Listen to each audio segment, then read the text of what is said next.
आपने ये छोटा सा कार्यक्रम नहीं करवाया है यहाँ पर, आपने एक बुझते हुए दीपक में आपने तेल डाल दिया है और अब ये अनवरत जलता रहेगा। मैं अपनी बात रखूं, इससे पहले विश्व हिंदू परिषद के हमारे साथी, हमारे मित्र आए हुए हैं, वो सभी संतों का, आइए महाराज जी, आइए महाराज जी की जय।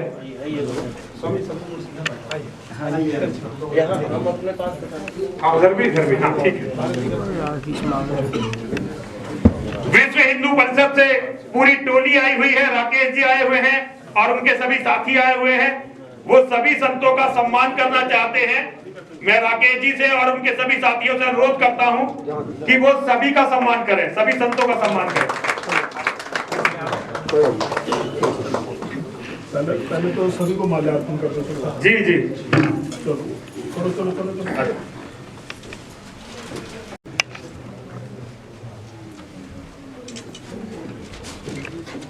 एक वस्तु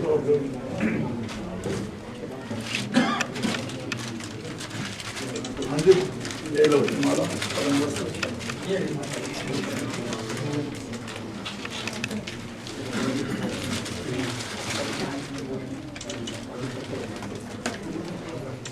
बोल जाओ जी, वो स्मृति अच्छा आप रह गए थे जी, जाओ महाराज जी। महाराज श्री, आप श्री को इधर कष्ट करना पड़ेगा। अरे बिल्कुल, आपके बच्चे आपको तंग कर रहे हैं इधर। अरे नहीं नहीं, आप तो भले हमारा तंग कैसे कर सकते हैं। अरे और अपने कैमरे में लो जी, मोबाइल में। ये मेरा सौभाग्य है। अच्छा चलो, उसमें आ जाएगी। और सुरेश जी थोड़ा सा साइड हो लें, थोड़ा साइड हो लें अपना, थोड़ा साइड हो लें।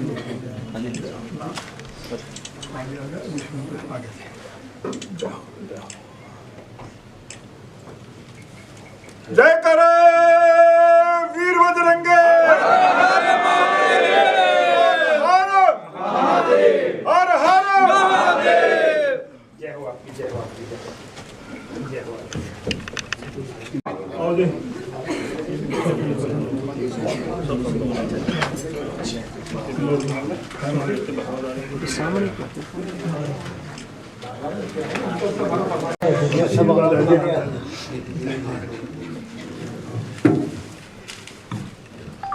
जो है हमारे ही बताते हैं।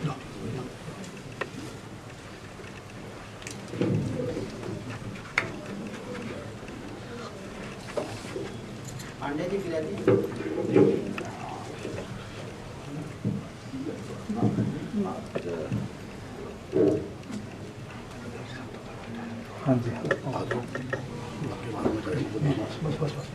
कल मैंने अपनी काफी बात रखी थी।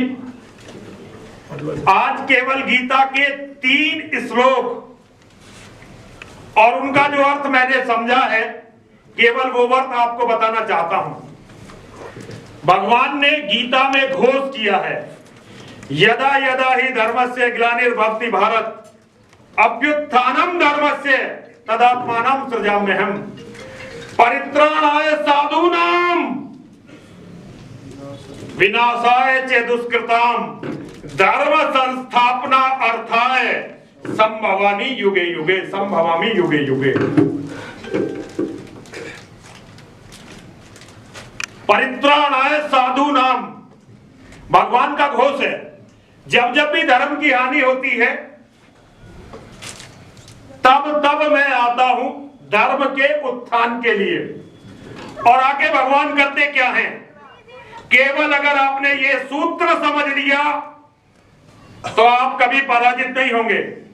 भगवान ने कहा है परित्राणाय साधूनाम, साधुओं की, संतों की, सज्जनों की रक्षा करने के लिए, विनाशाय च दुष्कृताम, दुष्टों का हनन, उनका विनाश होने के लिए, संभवामि युगे युगे, हर युग में मैं अवतार लूंगा। अब आपके लिए काम बहुत आसान हो गया। जो हिंदू समझा नहीं, आपको बचाने के लिए भगवान आएंगे, लेकिन स्वामी जी सज्जन बनना पड़ेगा, आपको साधु बनना पड़ेगा। और साधु ये मत समझना कि ये घेरवे वस्त्र पहन लिए तब साधु हो गया। मैंने ये गेरुए वस्त्र पहन रखे हैं, मैं औरों का तो जानता नहीं, लेकिन अपने आचार विचार कर्म से मैं डॉक्टर साहब एक योद्धा तो हूं, साधु नहीं हूं, मैं सज्जन नहीं हूं भाई। मैं तो अपने एक गुट में रहता हूं और उस गुट को बढ़ाने का प्रयास कर रहा हूं, मैं साधु नहीं हूं। और ज्यादातर लोग जो अपने आप को साधु या सज्जन समझते हैं वो साधु नहीं है, क्योंकि वो धर्म के लिए ना लड़ रहे हैं, ना मर रहे हैं, ना बलिदान दे रहे हैं। साधु वो है जिसे किसी भी चीज का भय ना हो। साधु वो है जिसे किसी भी चीज का लालच ना हो। साधु वो है जो किसी भी परिस्थिति में अपने धर्म को ना छोड़े। साधु वो है जो धर्म की रक्षा के लिए जब आवश्यकता पड़े अपने प्राण दे दे। मंदिरें बनाने से, आश्रम बनाने से आप साधु नहीं हो जाएंगे, इससे तो आप और ज्यादा दुष्ट हो जाते हैं। हमारे यहां मंदिर बनाए जाते हैं केवल इसलिए कि जब इस देश में मुसलमानों की जनसंख्या ज्यादा हो जाएगी तो डॉक्टर साहब उन्हें कुछ बनाने की जरूरत ही ना पड़े। वो केवल हमारे मंदिरों के गुंबदों को तोड़ते हैं, उन पर कब्जा कर लेते हैं और उन्हें अपनी इस्लामिक इमारत घोषित कर देते हैं। दिल्ली का लाल किला, कुतुब मीनार, ताजमहल और ऐसे इमाम बाड़े लखनऊ के, ऐसी लाखों इमारतें हैं इस देश में जो हिंदुओं ने अपने मंदिर बनाए और उन्होंने उस पर कब्जा कर लिया। आपने मंदिर बनाया और अपने देवता की रक्षा के सामर्थ्यवान नहीं बने तो आप फिर श्री कृष्ण की परिभाषा पर साधु नहीं हुए। साधु वो है जो धर्म की रक्षा के लिए अपने प्राण दे दे, लेकिन धर्म को कभी भी पराजित ना होने दे। केवल वही साधु होने के लायक है। सज्जन देते सुख सदा, दुर्जन देते त्रास, आखिर तो देगा वही जो है जिसके पास। बहुत सारे लोग कहते हैं ये बड़े भले महात्मा हैं, बड़े भले इंसान हैं, बड़े भले आदमी हैं, करते क्या है जी? करते कुछ नहीं, बस भले हैं। ज्यादा से ज्यादा करते क्या है? मंदिरों में चढ़ावा भी चढ़ाते हैं जी, व्रत भी रखते हैं, कथाओं में भी जाते हैं, कथाएं भी करवाते हैं। आपको ये देखना पड़ेगा कि जो आप कर रहे हो उसका परिणाम क्या है, क्योंकि गीता ने दान को भी 3 भागों में बांट दिया है: तामसिक दान, राजसिक दान और सात्विक दान। सात्विक दान और राजसिक दान आपको उन्नति की ओर ले जाते हैं और तामसिक दान आपको कुल विनाश की तरफ। जिसे गीता में सबसे बड़ा पाप बताया है, अगर किसी के कुल का नाश हो जाता है तो गीता के अनुसार इससे बड़ा पाप कोई नहीं होता। तो तामसिक ना हो जाए आपका दान। आपका दान किसी ऐसे व्यक्ति को जाए जो धर्म के लिए कुछ कर रहा हो, जिसके कार्यों से धर्म बचे। और धर्म तब बचता है जब अधर्म का विरोध होता है, अधर्म को समाप्त किया जाता है, तब धर्म बचता है। अधर्म के सामने समझौता करने से धर्म नहीं बचता। आपने यदि अधर्म के सामने घुटने टेक दिए तो धर्म नहीं बचने वाला है। आपको अधर्म के सामने उसी तरह लड़ना पड़ेगा जैसे अर्जुन लड़े, जैसे भीम लड़े, जैसे अभिमन्यु लड़ा, जैसे महाभारत के सारे वीर लड़े। और 3 कर्म बताए योगेश्वर ने। मुझे नहीं पता आप लोगों में कितने लोग इन कर्मों को करते हैं। 3 कर्म बताए योगेश्वर ने: यज्ञ दान तपह कर्म, नित्याज्यम कार्यमेव तप, यज्ञो दानम तपस्यैव पावनानि मनीषिणाम। किसी भी व्यक्ति को किसी भी परिस्थिति में यज्ञ दान और तप, इन 3 कर्मों का परित्याग नहीं करना चाहिए, क्योंकि ये 3 कर्म, जिनमें सबसे पहला कर्म है यज्ञ और दूसरा है तप। और तप केवल एक जगह बैठकर भगवान का नाम लेना नहीं होता। धर्म की रक्षा के लिए शस्त्र और बल साधना, यह असली तप होता है। और दान केवल वो दान है जो धर्म और मानवता की रक्षा के लिए दिया जाता है, वही दान होता है। आपने किसी भूखे को रोटी खिलाई, ये आपका दान है। और ये आपका दान सात्विक भी हो सकता है, ये आपका दान राजसिक भी हो सकता है, और ये आपका दान तामसिक भी हो सकता है। आपने किसी व्यक्ति को भूखा देखा और आपने उसे रोटी खिला दी, ना किसी को दिखाया ना किसी को बताया, रोटी भी ये समझकर खिलाई कि ये सुयोग्य है, ये धर्म का शत्रु नहीं है, तो आपका दान सात्विक हो गया।